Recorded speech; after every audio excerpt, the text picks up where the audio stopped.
It was almost like the whole stage filled with light, even though it's just like school auditorium lights. But it was almost like we were lit. And the moment I looked in his eyes, it was like it's everything came alive. He was Hollywood's definition of strength, the man women adored and men wanted to be. But here's what nobody talks about. In his final months, Patrick Swayze wasn't thinking about his films, his fame, or his legacy. He was thinking about one person. And the last words he ever whispered weren't meant for the world. They were meant for her. What he said in those final quiet moments reveals more about who Patrick Swayze really was than anything he ever did on screen. And once you hear it, you won't forget it. The man behind the myth. Most people think they know Patrick Swayze. The truth is, almost nobody did. The version the world got was carefully constructed, not by publicists or Hollywood executives, but by Patrick himself. He was deeply private, almost allergic to the celebrity machine that surrounded him. While his peers were doing magazine covers and chasing tabloid fame, Patrick was on his ranch in California, riding horses, fixing fences, and cooking dinner with his wife. That was the life he actually wanted. The cameras were just how he paid for it. Born on August 18, 1952 in Houston, Texas, Patrick Wayne Swayze grew up in a household that ran on discipline and art in equal measure. His mother, Patsy Swayze, was a choreographer and dance instructor of serious reputation. She trained students who went on to real careers, and she expected the same commitment from her own children. Patrick started dancing almost before he could properly walk. By his teenage years, he was already performing at a level that surprised people who assumed a boy from Texas couldn't move like that. But Patrick wasn't just a dancer. He was also a serious athlete. He played football, competed in gymnastics, and trained with the kind of intensity that would later define every physical role he took on screen. That combination, grace and toughness, softness and strength, became his signature. It wasn't an act. It was genuinely who he was. He came to New York in the early 1970s to study at the Harkness Ballet School and later the Joffrey Ballet.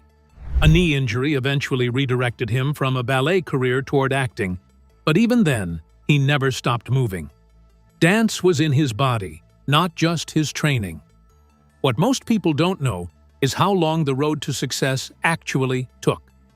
Patrick spent years doing small roles, bit parts, and television appearances before anything real broke through. He wasn't an overnight sensation. He was a decade in the making. And by the time Dirty Dancing came along in 1987, he had already put in more work than most actors do in a full career. What Dirty Dancing did wasn't just make him famous, it made him a feeling. Audiences didn't just like the film. They fell into it. And Patrick's performance as Johnny Castle, charming, wounded, and searingly physical, connected with people in a way that was almost impossible to explain. The film cost about $5 million to make and earned over $200 million worldwide. Nobody in Hollywood had predicted that, including Patrick.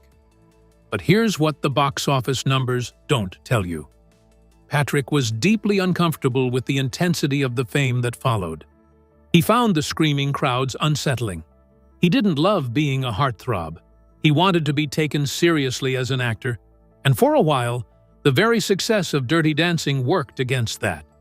Executives kept trying to put him back in the same box. He kept refusing. Ghost in 1990 proved he was right to fight back.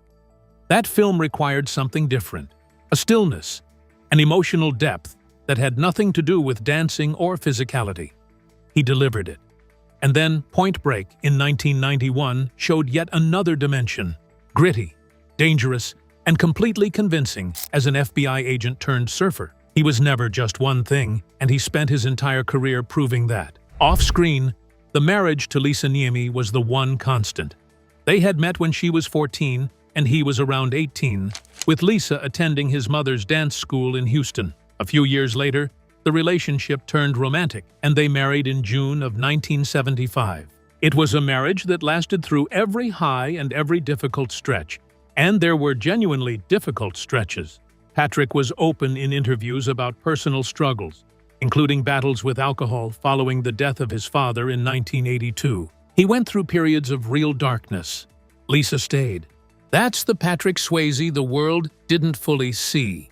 Not just the dancer, not just the action star, not just the romantic lead, but a man who was genuinely complex, who struggled, recovered, and kept going. A man who was, by every account from people who knew him, exactly as warm in person as he appeared on screen. That part wasn't performance.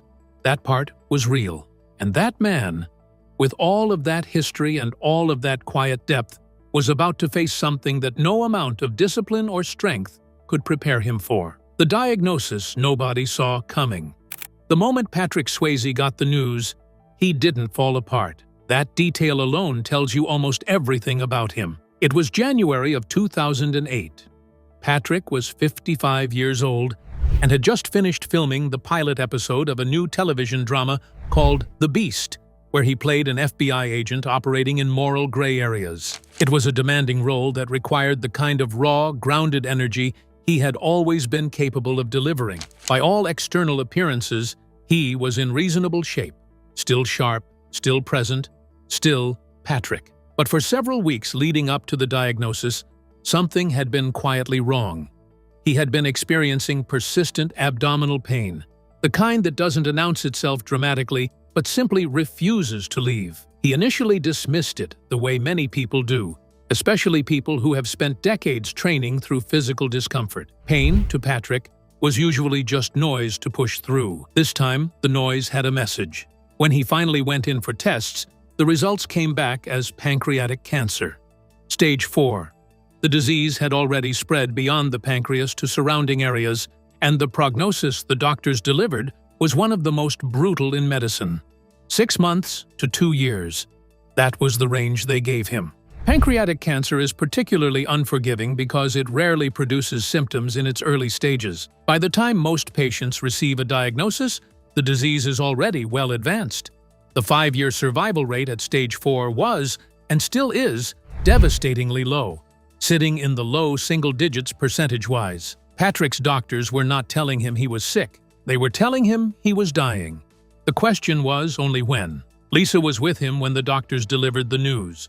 She later described his reaction in her memoir, and what stands out is not what he did, but what he didn't do.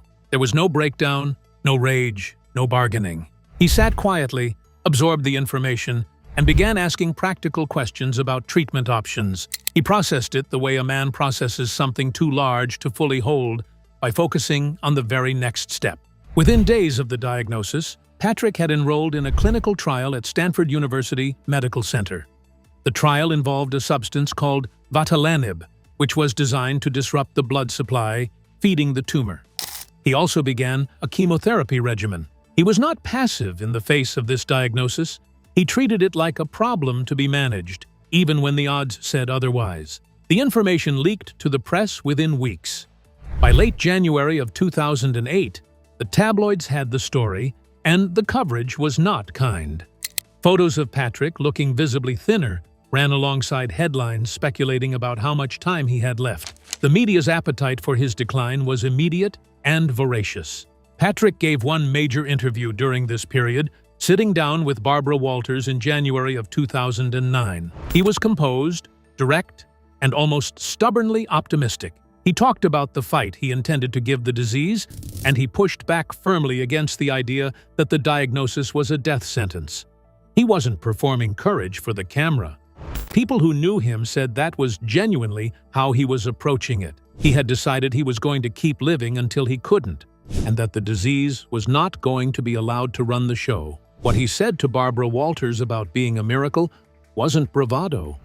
It was a statement of intent. Working through the impossible. There's a detail about Patrick Swayze's final years that most people gloss over, and it's the one that says the most about his character.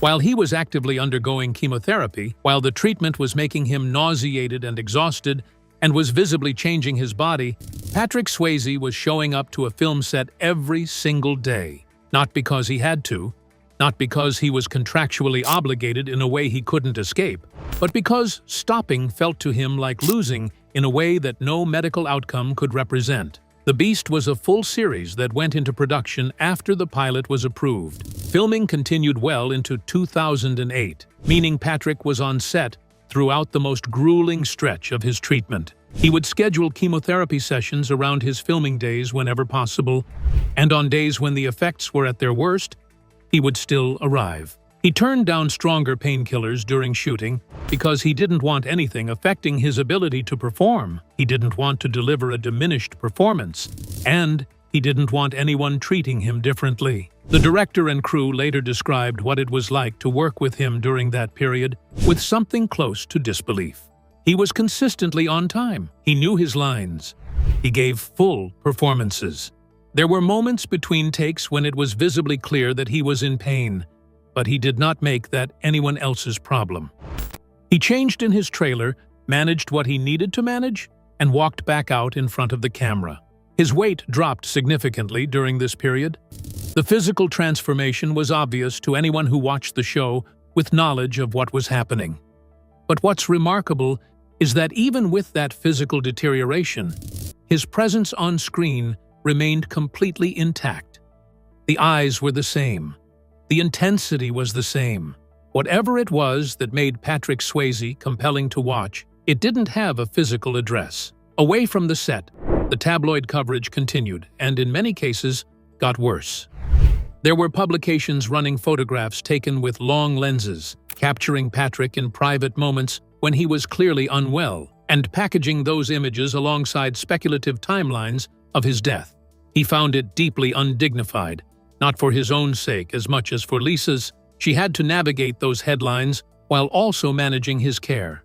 The intrusiveness of it was something neither of them could fully escape. The Beast premiered in January of 2009 to reviews that were generally strong. Critics noted the quality of Patrick's performance without fully knowing, in most cases, the circumstances under which it had been delivered. The show was canceled after one season due to network restructuring, which was a disappointment. But Patrick had already extracted from it what mattered to him. He had proved to himself that he could still do it, that he was still fully and completely a working actor. By the time the show wrapped, his body had reached its limits with the production schedule. The cancer was progressing. The experimental treatment had not produced the results the doctors had hoped for. The next chapter was not going to be another project. It was going to be the business of trying to stay alive and trying to make the time that remained mean something. What 34 years of marriage actually looks like. Before the fame, before the movies, before any of it, there was Lisa. And that's the part of Patrick Swayze's life that most people fundamentally underestimate.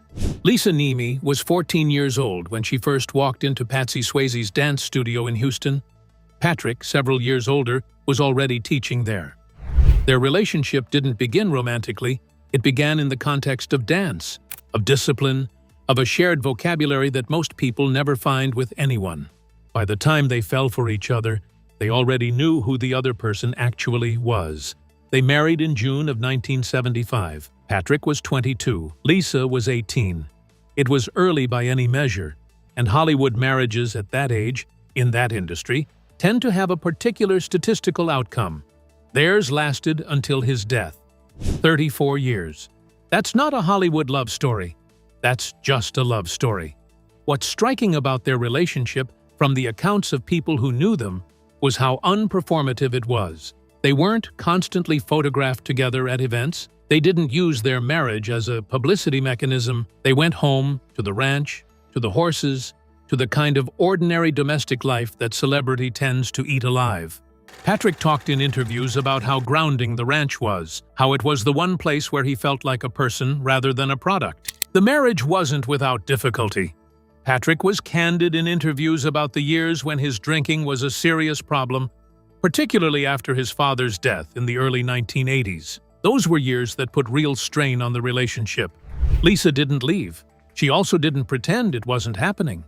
She later described those years honestly in her memoir, without dramatizing them or softening them into something more palatable. When the cancer diagnosis arrived in 2008, the dynamic of their relationship shifted into something different. Lisa became, practically speaking, his primary caregiver. She managed his medication schedule, drove him to appointments, coordinated with his medical team, and kept detailed daily logs of his condition, his temperature, what he had eaten, how he had slept, what his pain levels were. She did this not because no one else could help, but because she wanted to. Because stepping back from that role was simply not something she was capable of doing. Patrick was aware of what his illness was costing her. He talked about it in interviews with a kind of pained clarity. He was not a man who was comfortable being cared for. Independence had always been central to his sense of himself. Having to relinquish that, piece by piece, as the disease progressed, was one of the harder things he navigated privately. But he also understood that allowing Lisa to be there for him was its own form of love. That refusing her would have taken something from her, not just from him. Their evenings during his final year took on a quiet rhythm. Music, books read aloud, the view from the ranch at dusk. Patrick talked about the horses with the same affection he'd always had for them. There were conversations they had during those months, according to Lisa, that she described as the most honest of their marriage. Not because earlier conversations had been dishonest, but because proximity to death has a way of dissolving whatever small remaining pretenses people hold on to. They had hoped for children early in their marriage, and a miscarriage had redirected that hope into the marriage itself. Patrick spoke about this without grief in the way he described it later in life. He had made peace with it. Lisa was enough. The life they'd built together was enough. In the last months, when he could no longer get around without help, when the Patrick Swayze that the world recognized was becoming increasingly difficult to see in the body the disease was leaving behind, Lisa was the one constant, the one face that was always there when he opened his eyes. And he knew it, and it mattered to him more than he had words for. The final months. By the spring of 2009, the trajectory was no longer something that medicine could meaningfully alter. Patrick's doctors at that point delivered a truth that had been approaching for over a year. The cancer had spread to his liver. The experimental treatments had run their course without producing a turnaround. Chemotherapy was no longer offering enough benefit to justify the toll it was taking. The conversation shifted from treatment to comfort, from fighting the disease to making the time that remained as livable as possible. Patrick made a decision that was consistent with everything he had always valued. He wanted to go home, not to a hospital, not to a specialist facility, but to the ranch, to the place where he felt like himself. Lisa arranged everything necessary to make that possible, and the final chapter of his life unfolded in the place he had always found most grounding. The pace of daily life slowed to something very quiet. He spent a great deal of time near the window that overlooked the property, watching the horses move. Music was frequently playing. Lisa continued her practice of keeping detailed daily records, partly as a practical necessity, and partly, she later said, as a way of holding on to each day rather than letting them blur into each other. Friends who came to visit during this period consistently described the same thing. The house did not feel like a place of despair. It felt like a place of unusual peace. Patrick was not raging against what was happening. He had arrived somewhere beyond resistance. People who had known him for decades said they had rarely seen him so inwardly still. There was one significant medical emergency in this period. In January of 2009, Patrick was hospitalized with pneumonia, which is a dangerous complication that frequently threatens cancer patients whose immune systems are compromised by treatment. The hospitalization alarmed everyone around him. It looked to those watching like it might be the end. Patrick recovered and returned home within roughly a week. He had not been ready to go, not yet. As the weeks moved into summer and then early autumn, the physical deterioration accelerated. He was losing the ability to stand without assistance. His voice, which had always been one of his most recognizable qualities, warm and textured and distinctly his, was fading to something much quieter. He ate very little. Sleep came in difficult intervals. Lisa barely left the house. She had people who could help, but the primary presence beside him was hers. She had been keeping vigil in a very real sense for months, and she continued it without complaint. In her memoir, She described the exhaustion of that period honestly, but also something else, something she hadn't expected, which was a strange kind of privilege in being the person who got to be there. She was losing him, and she was also getting more of him in those final quiet months than most people ever get of anyone. Patrick, in the times when he had enough energy for conversation, was focused outward more than inward. He asked about people. He was interested in what was happening outside the walls of the house. He worried, Lisa said, more about what was going to happen to those he left behind than about anything he was facing himself. That orientation, concern for others rather than himself, was consistent with every account anyone has ever given of who he was as a person. By September of 2009, it had become clear that the end was close. The family gathered, the house grew quieter still, and the man who had spent his entire adult life in motion, who had danced and fought and galloped and performed with his whole body for decades, lay still, waiting in the most peaceful way a person can wait for whatever came next. The last words. September 14th, 2009 was a Monday. The kind of quiet September day that doesn't announce itself as significant until it already is. Patrick Swayze was at home. The bedroom was still. Sunlight came through in the way it does in early autumn in California, low and warm, filling the room without drama. His breathing had become very shallow over the preceding hours. Lisa had been beside him through the night and into the morning. She had not left. By the afternoon, it was clear to everyone present that the hours remaining were few. The people who loved him were close. The room held the specific stillness of a place where something irreversible is quietly unfolding. Lisa was holding his hand. That had become the primary form of contact between them in his final days, when words required more energy than he had, and when touch said everything that mattered anyway.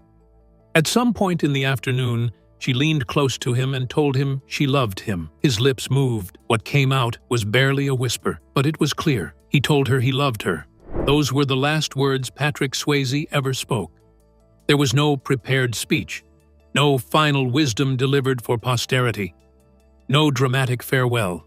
3 words spoken so quietly that only the person right beside him could hear them, and they were directed at the only person who had ever truly had all of him. A few minutes later, he was gone. He was 57 years old. Lisa stayed in the room with him long after his heart stopped. She stayed beside him and kept speaking to him because part of her, as she later wrote, wasn't ready to accept that he could no longer hear. She had been talking to him for 34 years.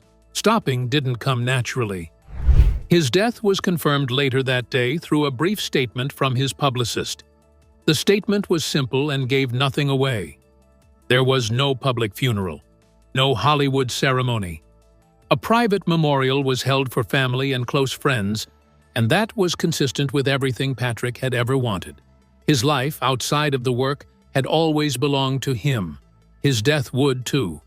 When the news reached the public, the response was immediate and widespread. Fans gathered at locations associated with his films. At the Mountain Lake Hotel in Virginia, where Dirty Dancing had been filmed, people left flowers, handwritten notes, and dance shoes outside the entrance. The tribute at Dirty Dancing's filming location captured something real. This was grief that was personal, not just celebrity mourning. The message left on those notes wasn't about loss. It was about what he had given people. What they wanted to say was not goodbye. What they wanted to say was thank you.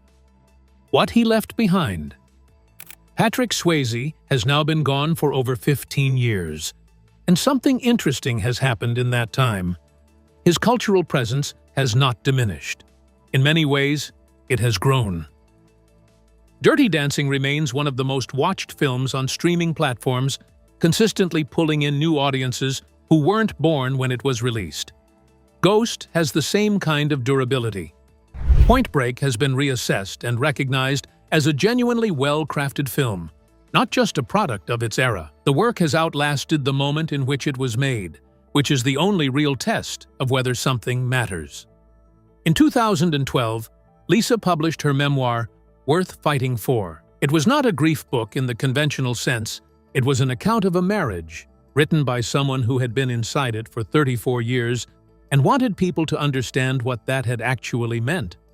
It dealt honestly with the hard periods and the final year, and it gave readers the closest thing they could get to knowing Patrick Swayze as a private person rather than a public figure. It was received with genuine appreciation by people who had loved him from a distance and wanted something true. In 2024, a documentary titled I Am Patrick Swayze was released, featuring interviews with Jennifer Grey, Demi Moore, and his brother Don Swayze, among others. Jennifer Grey's assessment was straightforward and precise. She said he wasn't playing good men on screen. He was one. That kind of testimony from someone who actually worked with him carries a different weight than critical assessment. It confirms something that his public image suggested but couldn't prove. Lisa Nemi went on to remarry in 2014 to jeweler Albert DePrisco.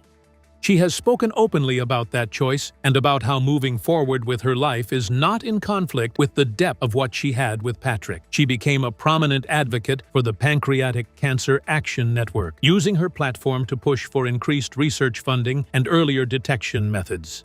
In 2023, she received the Spirit of Hope Award from the organization.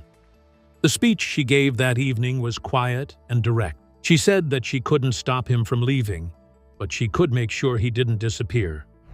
Patrick's mother, Patsy Swayze, who shaped so much of who he became, passed away in 2022 at the age of 86. She had spent years after Patrick's death continuing to teach dance and speak about her son's legacy. The Swayze name, in Houston, still carries real meaning. There's a particular quality to the way Patrick Swayze is remembered that's worth examining for a moment. Most actors of his generation who reached his level of fame are remembered primarily for their most iconic roles. A line of dialogue, a scene, a single cinematic moment. Patrick is remembered by the people who knew him and, increasingly, by audiences who are discovering his work for the first time as a person. The roles are remembered, but the man is remembered more. That's not an accident. It's the result of a lifetime of choices about what to value, about what to protect, about what actually mattered when the cameras stopped. He chose Lisa over celebrity. He chose the ranch over the party circuit. He chose to keep working when dying would have excused him from it, not to prove something to the world, but because it was how he wanted to spend whatever time he had. The last words he ever spoke were 3 words to his wife in a quiet room on a Monday afternoon. They weren't scripted. They weren't delivered for an audience. They were simply true. And in a life that contained a great deal of performance, they might have been the most authentic thing he ever said out loud. Some people leave the world making noise. Patrick Swayze left it making sense. What are your thoughts about how Patrick left the world? Share with us in the comments below. If you enjoyed this video, be sure to like and subscribe to our channel. For more interesting stories like this, be sure to click on the next video that pops up on your screen. You never know what you'll discover next.